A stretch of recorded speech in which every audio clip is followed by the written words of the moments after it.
Hello. Hello. हाँ जी, कौन? सारांश बात कर रहे हैं? हाँ हाँ, आप कौन बोल रहे हैं?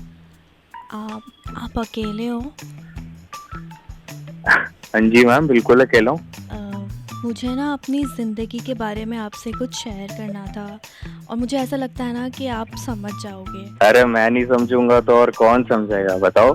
मैं और मेरा बॉयफ्रेंड, हम दोनों 2 साल से एक दूसरे के साथ थे। एंड मैं आपको बताऊं, मैं अपने एरिया की सबसे हॉट लड़की हूँ। मतलब ऐसा एक भी दिन नहीं होता जब मेरे पास कोई प्रपोजल ना हो। समझ रहे हो ना? हाँ, वो तो आपकी आवाज से समझ रहे हैं कितने हॉट हो आप। Thank you. हम दोनों ना बहुत प्यार करते थे एक दूसरे को। और पता है, जब मैं किसी से प्यार करने लगती हूँ ना, तो फिर मैं उसको कभी भी नहीं छोड़ती।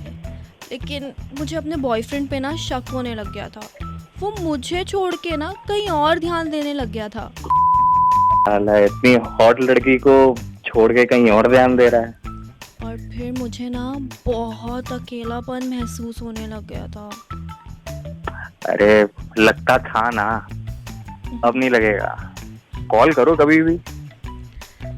हाँ, इसीलिए तो आपसे बात कर रही हूँ मैं। आप समझ रहे हो ना मेरी बातें? सब समझ रहा हूँ मैं, बोलती रहो।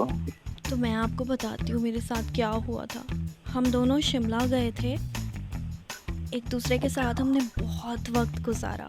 हमने वहाँ इतनी सारी फ़ोटोज़ खींची और मैं उसके लिए हर चीज़ शेयर करने के लिए रेडी थी। अरे मगर वो ही था ना। नहीं, मैं आपको बताती हूँ। उसके बाद शिमला के बाद हम चंडीगढ़ गए। चंडीगढ़ में हमने इतनी मस्ती करी कि वापस आने का मन ही नहीं कर रहा था। मगर अब तो आ गए ना, मतलब ये तो it's all about destiny, you know. लेकिन वहीं से ना शक शुरू हो गया था मेरा। मैं जब जब उसे फ़ोन करती थी ना, उसका फ़ोन हमेशा बिज़ी रहता था। तो मैंने एक दिन सोचा कि क्यों ना इसका पीछा करती हूँ। आप समझ रहे हो ना? मैं रात को इसके पीछे निकली। रात में अकेले मत निकला करो यार, इससे सेफ नहीं होता। और मैं जब उसका पीछा कर रही थी ना, मैंने देखा ये एक कमरे में किसी के साथ अकेला गया है। अच्छा, हाँ, और मैं उसके पीछे पीछे दौड़ी। फिर? फिर क्या, मैं जैसे ही गेट के पास पहुंची, हम्म मैंने दरवाज़ा खोलने की कोशिश करी। हम्म। किसी ने और? किसी ने दरवाज़ा खोला नहीं। फिर मैंने नॉक किया। अच्छा। मैंने फिर दरवाजे में ज़ोर से धक्का दिया और मैं जब अंदर आई और देखा कि वो अपनी मम्मा के साथ था बैठा हुआ। उस दिन मेरा सारा शक दूर हुआ उससे। और फिर मैंने उससे बोला, darling I am so sorry, मैं तुमसे बहुत प्यार करती हूँ। और उस दिन से लेकर आज तक ना हम दोनों साथ हैं और इनफैक्ट अभी भी साथ में ही हैं। आप गलत शक कर रही थी ना तुम। हाँ। शक ही गलत कर रही थी।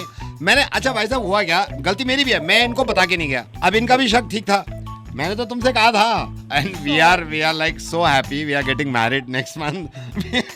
बीच बीच में हो जाता है, कोई बात नहीं है, कोई बात नहीं है, बीच बीच में हो जाता है। तो ये थी पूरी कहानी। मैं तो कह रहा था किसी को बताओ भाई, ये इंटरेस्टिंग है, क्या क्या हो जाता है जिंदगी में। आप समझे ना? Hello hello hello. हेलो। चुप। सुबह सुबह